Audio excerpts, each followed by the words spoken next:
Hello my dear friends, സാരിയൊക്കെ കൊടുത്ത് എവിടെ പോവാന്നല്ലേ? ഞങ്ങളൊരു കല്യാണത്തിന് പോവാ. ഞാനും ജുവാനും ജോഷുവും ഉണ്ട്. അതുപോലെ തന്നെ ബസ് സ്റ്റാൻഡിൽ നിന്ന് അച്ഛനെയും അമ്മേനെയും ജീനയും അമ്മൂട്ടി ഇത്രയും പേരുണ്ട്. അപ്പോൾ ഞങ്ങളെല്ലാവരും കൂടി ചേട്ടായി ഞങ്ങളവിടെ കൊണ്ട് ആക്കി. അപ്പം ഞങ്ങൾ കല്യാണ ഓഡിറ്റോറിയത്തിലേക്ക് പോകട്ടെ. അപ്പോൾ പള്ളിയിൽ കുർബാന കഴിയുന്നുണ്ടല്ലോ. അപ്പോൾ ഞങ്ങൾ കുറച്ച് നേരത്തെ എത്തി. ഞങ്ങൾ ഞങ്ങളുടെ വക ഫോട്ടോഷൂട്ടും വീഡിയോ ഷൂട്ടും എല്ലാം ആയിട്ട് നല്ല അർമാദിച്ച് കുറച്ച് സമയം.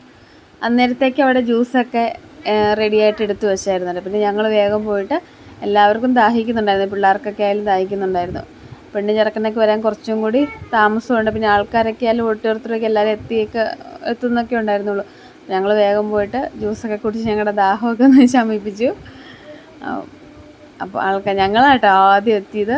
കാരണം പള്ളിയിൽ പോകണമെങ്കിൽ കുറേ 10:30 ആകുമ്പോൾ എത്തണമായിരുന്നു. അപ്പോൾ അത്രയും നേരത്തെ പിള്ളേരെയും കൊണ്ടൊക്കെ പോകേണ്ടതെന്ന് വിചാരിച്ച് ഞങ്ങൾ ഓഡിറ്റോറിയത്തിലേക്ക് വരാമെന്നാക്കിയത്. അപ്പോൾ കല്യാണം ആരുടെയാന്ന് പറഞ്ഞില്ലല്ലോ. കല്യാണം എൻ്റെ ഒരു അയൽവക്കക്കാരനൊന്നും പറയാൻ പറ്റില്ല, ആങ്ങളെ പോലെയൊക്കെ തന്നെ. അതുപോലെ പുള്ളി എന്താ പറയുക, കാസർഗോഡ് യൂത്ത് കോൺഗ്രസിൻ്റെ വൈസ് പ്രസിഡൻ്റൊക്കെയാണ് കേട്ടോ, ജില്ലാ വൈസ് പ്രസിഡൻറ്റും. അതുപോലെ MPയുടെ ഓഫീസിലാണ് ആൾ വർക്ക് ചെയ്യുകയൊക്കെ ചെയ്യുന്നത്. ഞങ്ങൾ നേരത്തെ പോയിട്ട് ഫ്രണ്ടിൽ തന്നെ സീറ്റ് പിടിച്ചു. മധുരം വെപ്പും എല്ലാം നമുക്ക് കാണണം എന്ന് പറഞ്ഞിട്ട് ഞങ്ങൾ ഏറ്റവും ഫ്രണ്ടിൽ കേട്ടോ. ഞങ്ങളുടെ മുമ്പിലാകെ 2 കസേരയേ ഉള്ളൂ. അവിടെ എന്തായാലും ആരും വന്നിരിക്കാനും പോകുന്നില്ല. ഭക്ഷണം കഴിക്കാൻ എന്നൊക്കെ ഒന്ന് വിളിച്ചു. കാരണം ആദ്യമാകുമ്പോൾ തിരക്കില്ല, ഇല്ല, നമ്മളിതെല്ലാം കണ്ടിട്ടേ വരത്തുള്ളൂ എന്ന് പറഞ്ഞു. അങ്ങനെ MP ഒക്കെ വന്നിട്ടുണ്ട്. നമ്മുടെ കാസർഗോഡ് MP രാജ്മോഹൻ ഉണ്ണിത്ത പുള്ളിയൊക്കെ വന്നിട്ടുണ്ടായിരുന്നു കേട്ടോ. അപ്പം അവരൊക്കെ ആദ്യം കയറി നിന്നിട്ട് ഫോട്ടോസൊക്കെ എടുത്തു. അതിന് ശേഷം പിന്നെ മധുരം വെപ്പും മറ്റ് കാര്യങ്ങളൊക്കെ നടന്നു. കാരണം അവർക്കൊക്കെ ഭയങ്കര തിരക്കുള്ള ആൾക്കാരല്ലേ.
മധുരമപ്പൊക്കെ ഞങ്ങൾ കണ്ടു, അടിപൊളിയായിട്ട്. അതൊക്കെ കഴിഞ്ഞിട്ട് ഞങ്ങൾ നേരെ ഫുഡ് കഴിക്കാൻ വേണ്ടി വന്നു. ഒത്തിരി വെറൈറ്റി ആയിട്ട് ഫുഡുകളുണ്ടായിരുന്നു കേട്ടോ. ഫസ്റ്റ് കട്ട്ലറ്റും ടൊമാറ്റോ സോസും അത് കഴിച്ച് കഴിഞ്ഞപ്പോൾ അപ്പവും മട്ടൻ കറിയും ഉണ്ട്. അത് കഴിച്ചിട്ട് പിന്നെ ചോറ് വന്നു. ചോറും അവിയലും പച്ചപ്പയർ തോരനും മീൻ കറിയും ചിക്കൻ പൊരിച്ചതും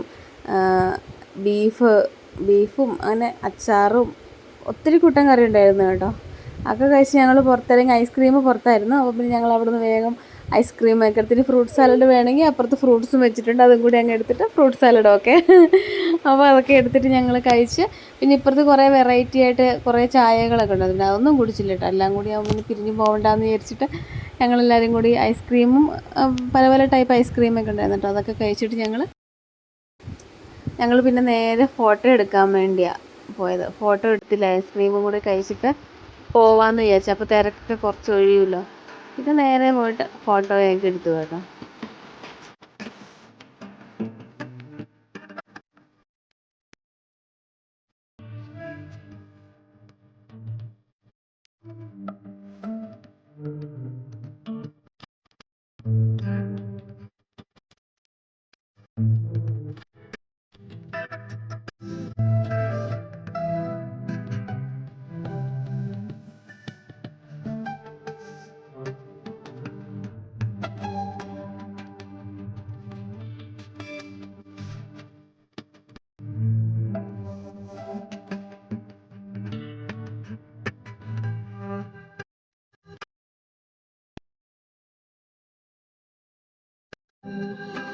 തിരിച്ച് ഞങ്ങൾ ബസ്സിനാണ്. അവിടുന്ന് നേരെ ബസ് കയറി ഞങ്ങൾക്ക് വീടിൻ്റെ അവിടെ വന്ന് ഇറങ്ങാം. ഒറ്റ ബസ്സിന് കയറിയാൽ മതി. ഞങ്ങളെല്ലാവരും കൂടെ ഉള്ള ഓട്ടോറിക്ഷയ്ക്ക് കൊള്ളത്തുമില്ലല്ലോ. അപ്പോൾ ബസ്സേ ഞങ്ങൾ മാത്രം ഉണ്ടായിരുന്നുള്ളൂ കേട്ടോ. നല്ല രസമുണ്ടായിരുന്നു. പിള്ളേർക്കൊക്കെ ഭയങ്കര സന്തോഷമായി ബസ്സിലോട്ടങ്ങ് കയറി. കാരണം വേറെ ആരും ഇല്ലല്ലോ, നമ്മുടെ സ്വന്തം ബസ്സൊക്കെ കയറി ഇരുന്ന് പോകുന്നത് തന്നെയായിരുന്നു.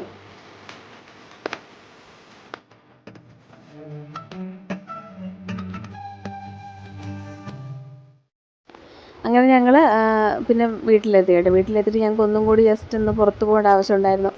അപ്പം അമ്മൂട്ടിയായിട്ടോ ഞങ്ങൾക്ക് അങ്ങ് പോകാൻ വേണ്ടി വണ്ടി ഓടിച്ചത്. അമ്മൂട്ടി അങ്ങോട്ടും ഇങ്ങോട്ടൊക്കെ അവൾ തന്നെ ഓടിച്ചത്. നല്ല അടിപൊളിയായിട്ട് അവൾ ഡ്രൈവ് ചെയ്യുന്നുണ്ട്. മിടുക്കിയായിട്ട് നല്ലോണം പഠിച്ചു. അവൾ ഡ്രൈവിങ് പഠിക്കുന്നുണ്ടായിരുന്നു. പക്ഷെ നല്ലോണം പഠിച്ച് കുഴപ്പമൊന്നുമില്ലായിരുന്നു.